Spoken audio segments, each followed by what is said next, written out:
Hello, my name is Gökhan Polat, and today I am here as a CFE trainer. In my free time, I work as a technology and risk consultant for my own venture called DataBulls. Maybe you heard or you saw some articles about DataBulls. Nowadays, I have plenty of time, so I can study with my friends about producing some articles, webinars, and today I also serve as the marketing board member of ISACA Istanbul and Cloud Security Alliance Turkey. Today we will discuss the relationship between the cybersecurity strategy, governance, and digital trust within a company. Webinars that focus solely on conveying information have always seemed boring to me, and after all, if I can easily research and learn about any topic of interest on the internet, why should I be constrained by someone else's schedule? And moreover, now we have ChatGPT. However, I am truly fascinated by the sharing of experiences. Therefore, while discussing the topic today, I will narrate my journey as a risk director in establishing and managing a cybersecurity strategy. In other words, this evening, I will try to explain the subject from the perspective of business processes rather than the technical aspects of the cyber world. Before we begin, a small reminder. At the end of this event, I have prepared a 5-question test for your participants who take the test and pass will receive a participation certificate along with the presentation. And let's start the presentation now. Let's talk about DEFE search a little bit.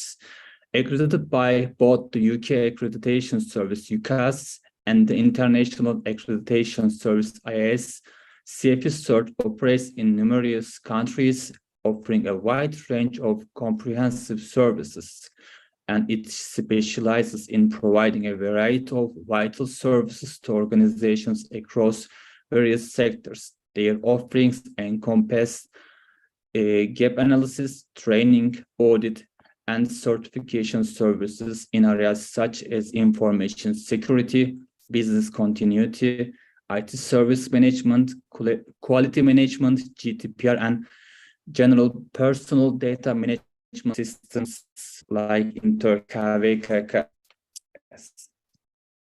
Here we are, my picture, my certifications. When people ask me what I do, my most straightforward answer is that I am a risk specialist. Risk often evokes negative connotations in people's minds and is often associated with avoiding dangers. However, this is an incorrect approach. I'm a person who loves to take risks because within every risk, there are not only threats, but also opportunities. People who love to take risks know how to manage it. A good risk specialist knows how to skillfully avoid threats and capitalize on opportunities. I teach companies about this subject. I'm a former professional soldier, and in military schools, the first thing taught to soldiers is how to manage risk. Since my military school days, I have been assessing threats and opportunities in highly risk environments. This continued during my time at EY Turkey and technology consultancy firm called Sabancı DX in Turkey. For modern business environments, cybersecurity risks are the most challenging one because the initiative is still with cyber attackers. And another important subject taught in military schools is whoever takes the initiative is always ahead. To effectively manage cyber risk, we establish layered defense structures that generally consist of administrative, physical, and technical controls. Today, we will focus on 2 essential functions for establishing this structure: cybersecurity strategy and its governance. We will also examine the relationship with the concept of digital trust with the help of ISACA Digital Trust Approach.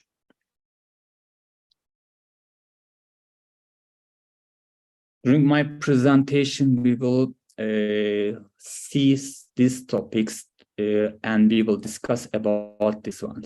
First, definition of trust for business world, ISACA Digital Trust Approach, impact of cyber attacks, my vision of enterprise risk management. I'll share my experience about this topic, functional responsibilities of organizational departments, cybersecurity strategy and governance, importance of risk management, and aligning with the 3 lines of defense. Nowadays, Istanbul is very hot. Okay. The modern business landscape is witnessing changes in workforce. Yes, the rules have changed because the rise of remote work, flexible arrangements, forces us to change our approach to business processes. Rapid progress in technology have changed the way business operate. Increasing globalization have expanded opportunities for businesses to reach international markets. Stakeholders, including customers, employees, investors, and regulators, are placing greater emphasis on environmental sustainability, ethical business practices, and social impact. Consumers are increasingly informed, empowered, and demanding. They expect personalized experiences, transparency, and ethical practices from the business they engage with. The regulatory landscape is constantly evolving also, with new laws and regulations being introduced to address emerging challenges such as data privacy, cybersecurity, and consumer protection. Now, digital transformation is also a strategic imperative for modern enterprises.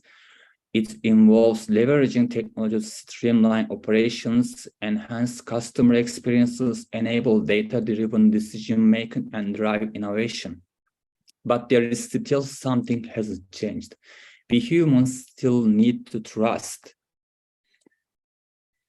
Trust is at the core of every interaction, even in changing business environment. According to Edelman Trust Barometer, a good reputation may get me to try a product, but unless I come to trust the company behind the product, I will soon stop buying it, and regardless of its reputation. What is trust? Let's first define this. If you write ChatGPT, because we generally use ChatGPT very often nowadays, what does trust mean? You can see trust refers to a fundamental belief or confidence that one has in reliability, integrity, and actions of another person, organization, or system.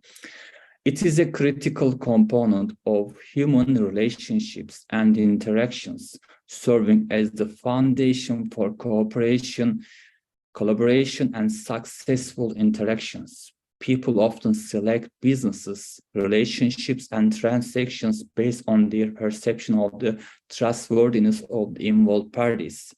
When business was primarily conducted face-to-face, trust in a business was often based on its performance history and reputation. The perception of a local store or previous interactions with a person. Trust in today's online world has become significantly more complex. The traditional act of shaking hands with a customer or service provider has become almost obsolete in the digital realm, where people can now purchase products online and even consult with doctors remotely. The advent of recent technologies has shifted the concept of trust from the analog to digital sphere. Take, for instance, the process of opening bank accounts. In the past, one had to physically visit a bank branch and meet with a banker to complete this task. However, with the advancement of digital technologies, individuals can now open bank accounts from the comfort of their mobile devices, eliminating the need for physical visits. Although banks will still require certain documentation from account holders to ensure their trustworthiness and identity, customers no longer have to personally meet the bank staff to place their trust in them. Now, let's consider the onboarding process of a crypto exchange. Thanks to digital technologies, we can now admit new clients, leveraging KYC automation tools, know your customer automation tools. All you need to do is show your ID and smile at the camera. AI-supported system will assess your physical appearances and extract information from the RFID of your ID card. By comparing this data with APIs that provide access to population directorate databases, the system verifies your identity and confirms that you are indeed the person you claim to be. The shift to digital trust has revolutionized the way we establish and validate trust in various contexts. It has streamlined processes, enhanced convenience, and allowed for secure transactions in the digital landscape. I am sure you all heard of ISACA. It's a globally recognized leader in information technology for over 50 years. ISACA is a professional membership organization committed to advancement of digital trust by empowering IT professionals to grow their skills and knowledge in audit, cybersecurity, emerging tech, and more. According to ISACA, digital trust can be defined as the level of confidence and assurance in the relationships and transactions between providers and consumers within the digital ecosystem. It encompasses the ability of the individuals, organizations, processes, information, and technology to establish and maintain a reliable and trustworthy digital environment. In order to be considered digitally trustworthy, a business is expected to demonstrate reliability, prioritize consumer protection, and handle data in a manner that aligns with consumer expectations. ISACA's publication, Digital Trust, a Modern-Day Imperative, highlights the following characteristic of digital trustworthy enterprise. A digital trustworthy organization should have a clear understanding of actions or behaviors that could compromise consumer trust. By identifying potential trust violations, they can proactively address and mitigate such risks. Awareness of consequences.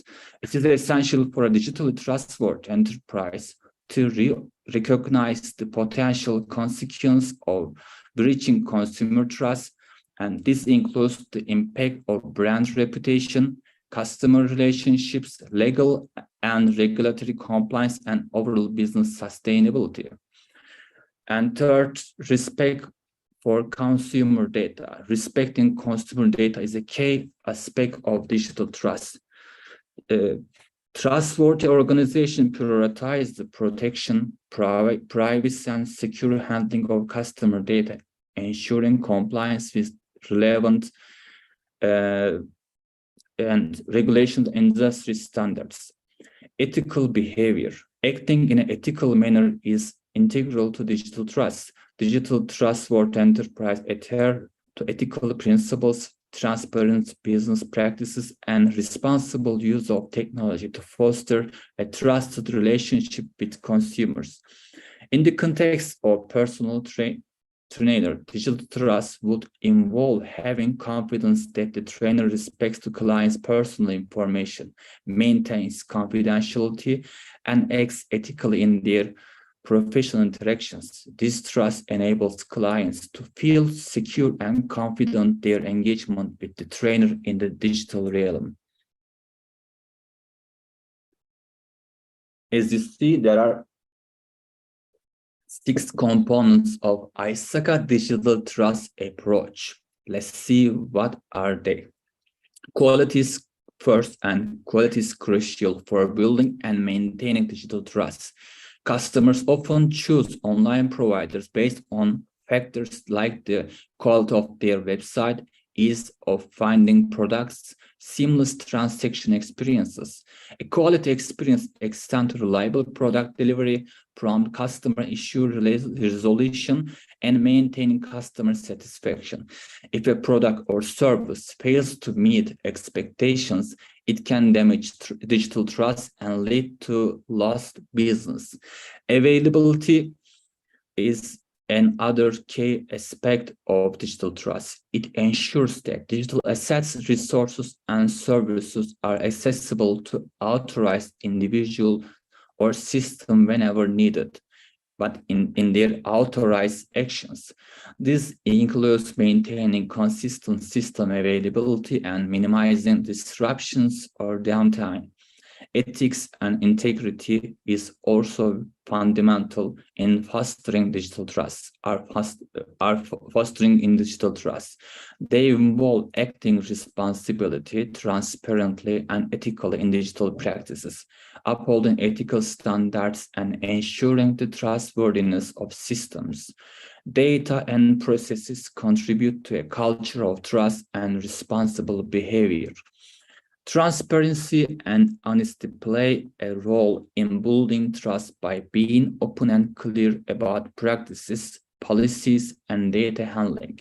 Stability and resilience demonstrate an organization's ability to operate reliably and recover from disruption, inspiring confidence. Security and privacy measures protect digital assets and respect individuals' rights to control their personal information, fostering trust in data protection.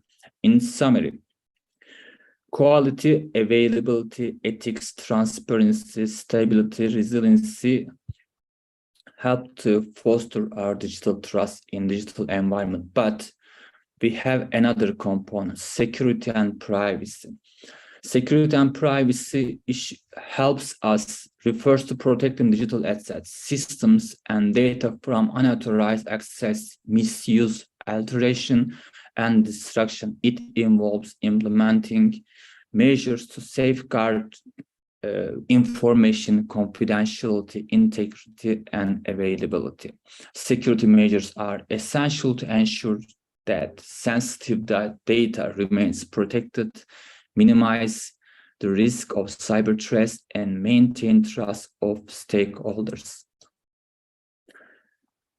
There is a report from Deloitte, and in my trainings, it's fundamentals of cybersecurity auditing at IAA Institution of Internal Auditors. I always share this report with my students to search about it because it helps us to understand the effects of cyber attacks in a close time or in a long time.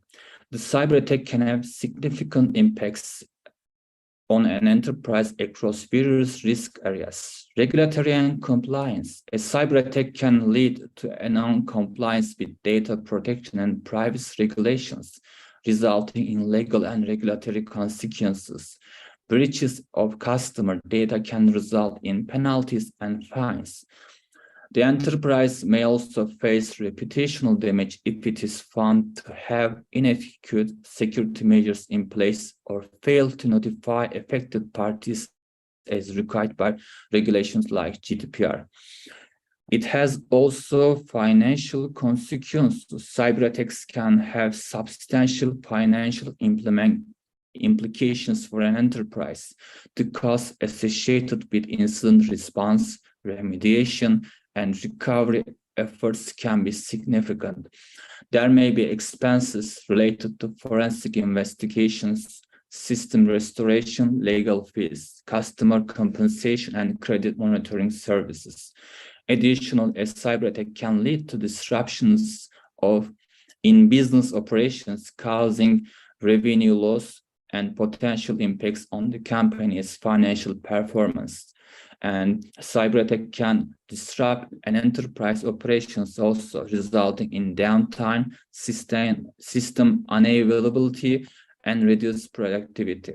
Malware and ransomware attacks can cause system outages and rendering critical system and services inaccessible. This can impact the enterprise's ability to serve customers process in transactions, and deliver products and services. The costs associated with restoring systems and resuming normal operations can be substantial. Strategic. Cyber attacks can have strategic implications for an enterprise. Intellectual property theft or unauthorized access to confidential business information can compromise competitive advantage, innovation, and market positioning. The loss of strategic data, trade secrets, or proprietary information can undermine the enterprise's long-term growth prospects and damage its ability to differentiate itself in the market. Reputational. Perhaps one of the most significant impacts thanks to Twitter. Breaches that result in the exposure of customer data erode trust and confidence in the enterprise's ability to protect sensitive information. Customer may lose faith in the enterprise's security practices, leading to customer charm, negative publicity, and decline in brand value. Rebuilding trust and restoring damaged reputation can be lengthy and challenging process. This is three line of defense model. It's a framework that aids in effective cybersecurity governance by deleting roles, responsibilities, and accountabilities across different functions within an organization. The first line of defense consists of operational units, such as business units or departments that directly own and manage risks. In the context of cyber governance, the first line is responsible for implementing and maintaining cybersecurity controls, following best practices, and ensuring compliance with policies and procedures. They are at the forefront of managing cyber risks on a day-to-day basis, and they are the guys who has blood on their hands. In the second line of defense, there are risk management and compliance functions and departments like legal that provide oversight in guidance and support to the first line. In the context of cyber governance, the second line establishes policies, standards, and frameworks for cybersecurity, conducts risk assessments, performs monitoring and reporting, and ensures regulatory compliance. They provide guidance and expertise to the first line in managing cyber risk effectively. The third line of defense consists of internal audit or independent assurance functions.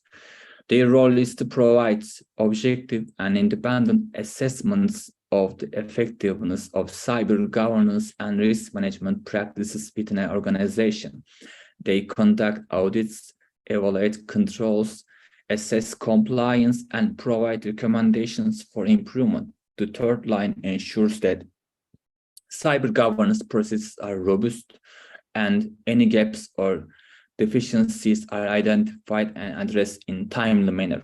By employing the three lines of defense model, organizations can establish clear lines of responsibility and accountability for cyber governance and create organization-wide cybersecurity management mechanism. This promotes a comprehensive approach to managing risks, cyber risks, facilitates effective communication and coordination between different functions. And this is the slide where I show my experience at the cryptocurrency firm. I founded my enterprise risk management department. Now, let's delve into real-life experience. I was responsible for managing the enterprise risk management department, which encompassed risk management, internal control, fraud prevention, AML, KYC, compliance, and cyber governance. When I initially joined, there was only one person serving as internal control manager. These various functions were scattered across different departments, but the skill sets were not well developed. To address this, my first step was to devise a plan to establish a dedicated risk management function. This function will possess the necessary expertise to assist senior management in adapting a risk-focused decision-making process. By the end of the year, I was leading a team of 20 individuals who were responsible for all the functions I mentioned earlier.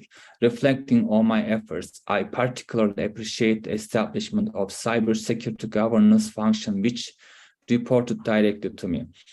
Friends, as you can observe from this organizational structure, I also assumed responsibility of cybersecurity governance. I made this decision based on the belief that the team overseeing a cybersecurity operations should be distinct from the team responsible for developing and managing cybersecurity strategies. Furthermore, I firmly believe that enhancing organizations' cybersecurity maturity level and instilling digital trust in our services rely on a dedicated efforts in cybersecurity governance.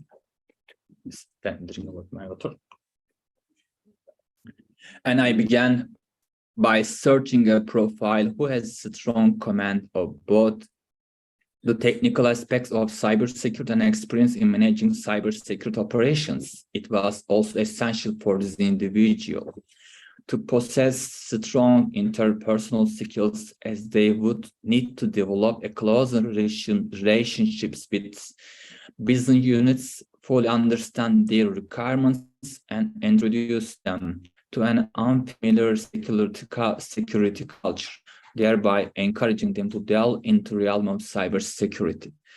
Moreover, I was seeking a candidate who would focus on cybersecurity strategy and governance rather than solely technical matters. After a few months of searching, I was fortunate enough to find the perfect fit to my search, cybersecurity governance. My friend Meltem Erdem, I guess she's now between us, and she helps me to create a strong cybersecurity governance because she's an extraordinary and skilled and amazing person. With her attendance to my team, things began to seem easier for me. In the slide, we can see a typical IT and cybersecurity organizational structure that can be encountered in any organization, along with the responsibilities they fulfill in this structure. A security director reporting to CTO has a lot of offer in terms of cybersecurity. Being closer to top management, Being closer to the top management allows for better visibility of the work, effective communication of issue and their resolution, and easier ownership of processes.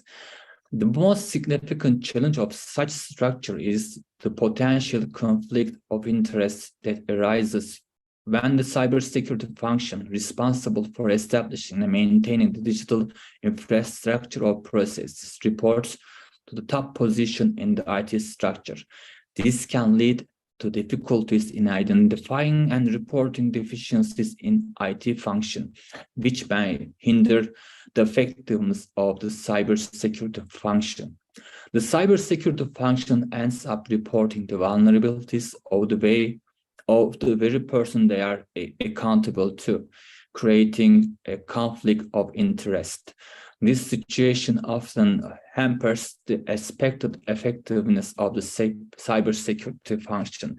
In my example, I was directly reporting to one of the founding members of the company, while another founding member serves as the CTO, and the company follows a clear separation of duties and a continuous assurance approach.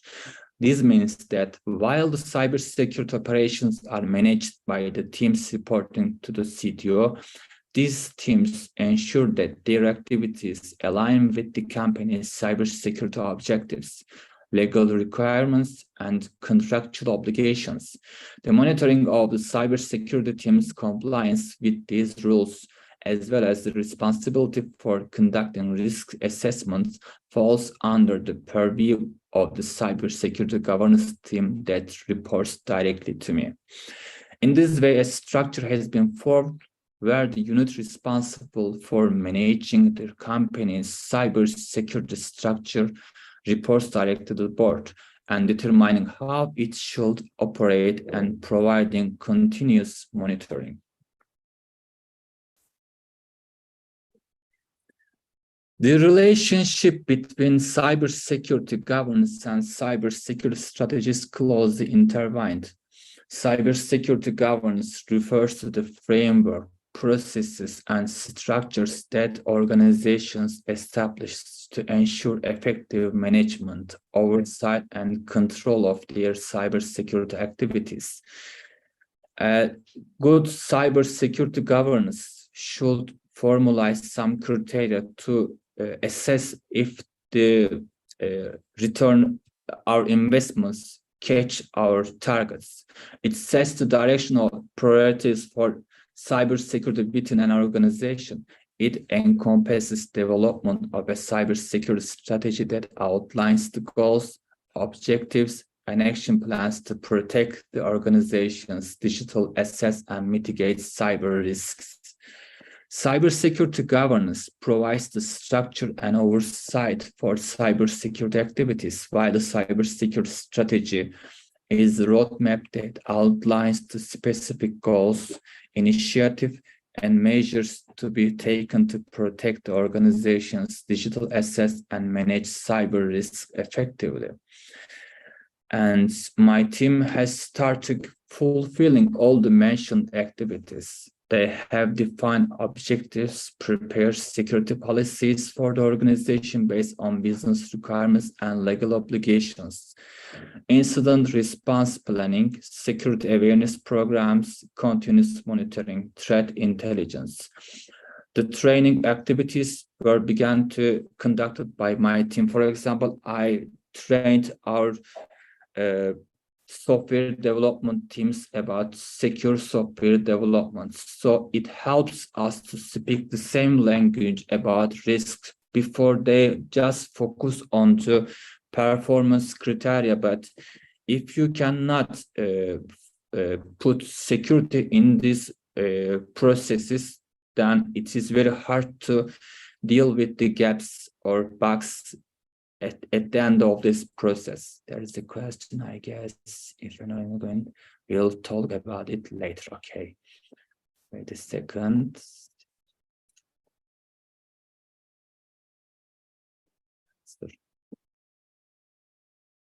Why I can't close this question area?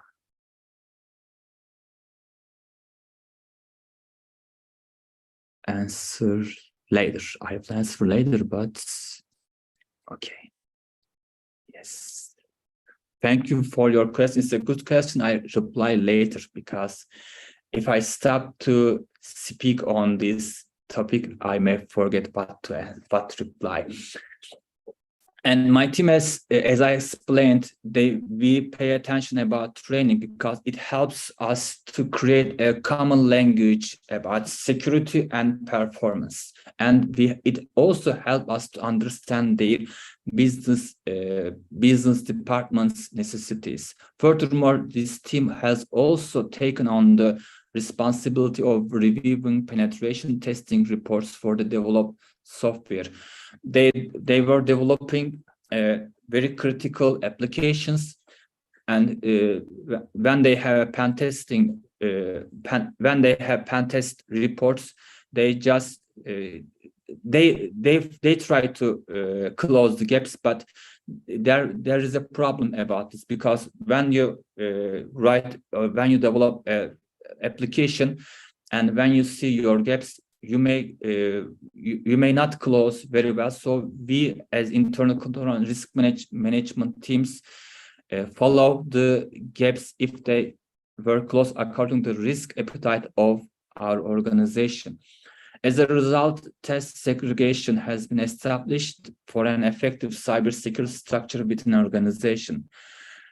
Thanks to these efforts, the company's cybersecurity maturity level is improving day by day. Of course, we need concrete criteria to measure this. To address this issue, we have started implementing COVID COSO ERM and NIST Cybersecurity Framework company-wide. As you know, the NIST document includes NIST Cybersecurity Framework includes performance criteria defined for different tier levels. We observe that the awareness of cybersecurity has increased company-wide, and the security culture is starting to take root, and interactions with external stakeholders such as exchanges, marketing, human resources, and finance has been reduced in the terms of cybersecurity risk.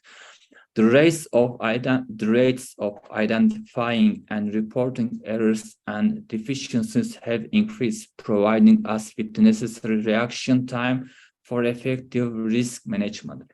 Less errors, faster reactions, more effective monitoring, and better customer relationships. This situation has probably started to provide us with a significant advantage in terms of establishing ourselves as a partner in business collaborations. Being a digitally trustworthy organization is now an important requirement for sharing future goals. And in conclusion, cybersecurity governance is the cornerstone of building digital trust in today's interconnected world. By establishing robust frameworks, implementing effective policies, and fostering a culture of security, organization can safeguard sensitive data, protect against cyber threats, and inspire confidence among their stakeholders. Emphasizing cybersecurity governance not only mitigates risk, and it also ensures compliance and paves the way for innovation, growth, and sustainable success in the digital landscape. Remember, when it comes to creating digital trust, strong cybersecurity governance is the bottom line. Now there's a question from Weinstein. Thank you for the question. If an organization is going to sign a contract with the placement agency, then is it necessary to add right to audit and right disposal in contract, or we can? No, you should add this, you should search for it, but it will not be enough, because to my experience, you may have this kind of terms in your contract, but this doesn't mean people or the other organization will obey these rules. So you should have your audit, or you should have like third-party audits, and you should also have other kind of controls, like if you share with your data with, for example, a cloud provider, you should take into account about cryptographic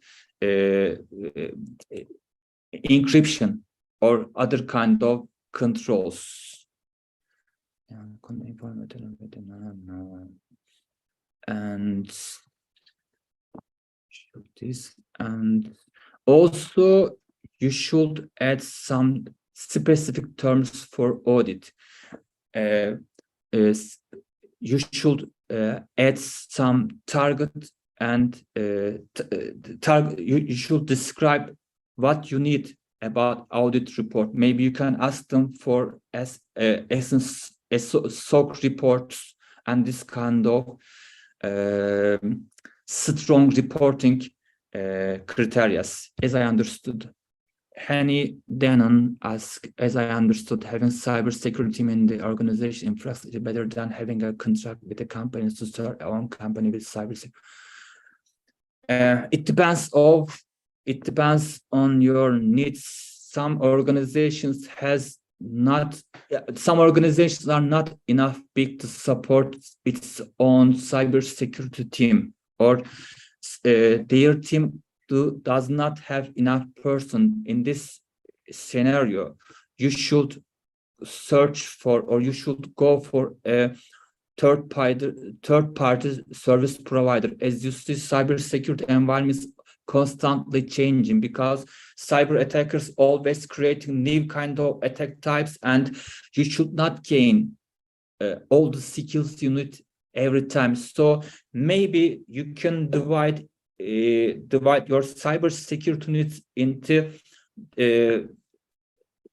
different domains. For example, when you need a cybersecurity threat intelligence, you can make a cooperation with a company like Sokradar in Turkey. We cooperate with Sokradar because they are very skillful. They are strong tools, and they can easily we can reach them 24 hours. They help us to find the information we need in time.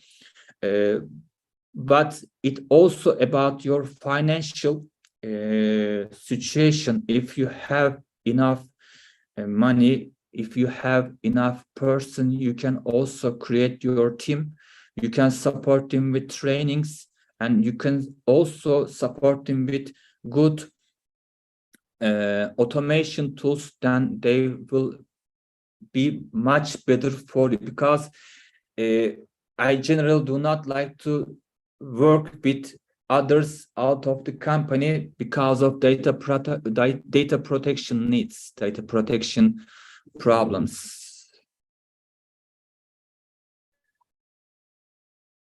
In your opinion, what is the best criteria to select a good third-party support for this?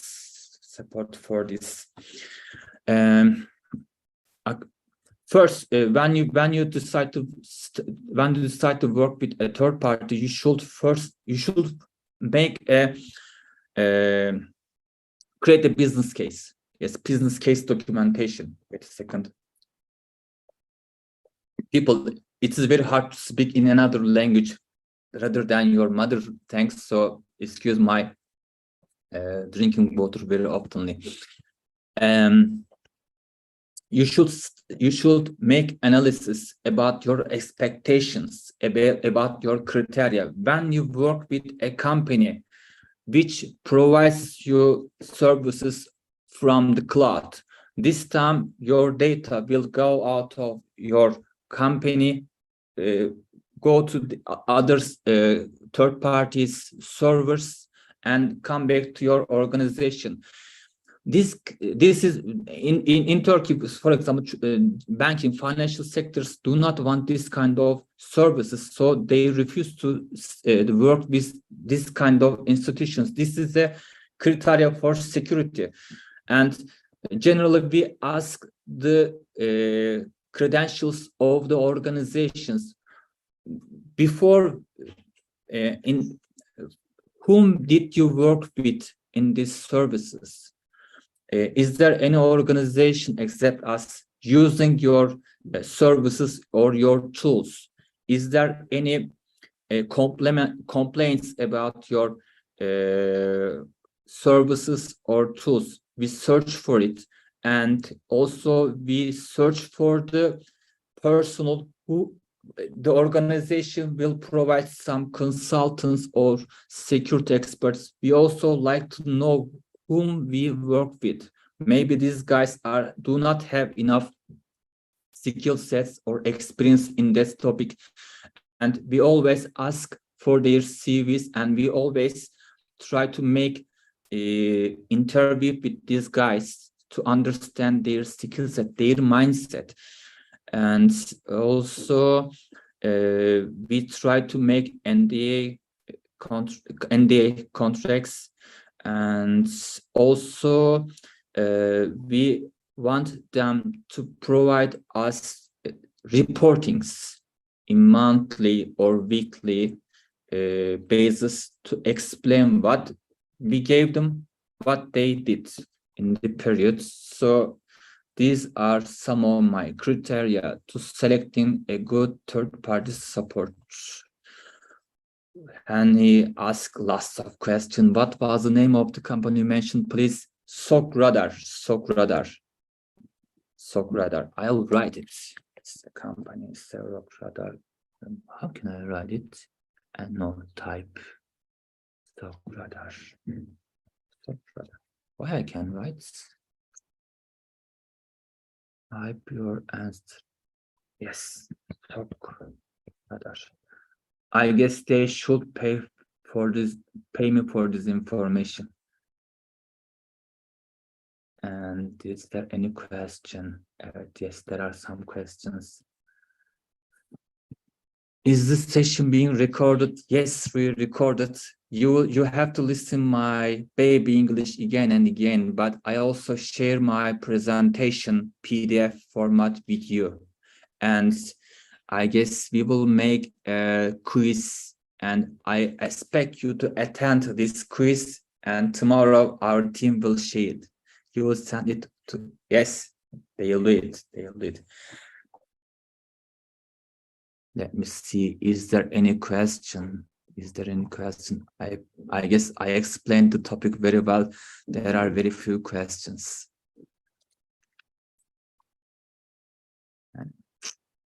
Guys, please follow us in LinkedIn, CFE, and I try to share these topics very often about these topics. We have lots of articles and other kinds of YouTube podcasts, these other kind of topics. And in the following days, we will also make some digital transformation trainings with CFE, I hope, or ISO 31,000 trainings. I hope we can meet in these trainings with you. I promise I'll improve my speaking because of not using it often. I sometimes make be problem for us. Thank you, Rob. Thank you. Good presenter. Always keen to see. Thank you. And that's all I think.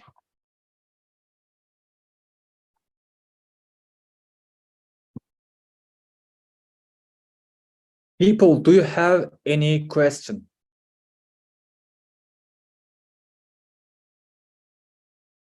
Okay, because I have to close our session. Have a good day. Have a good night. Good weekend.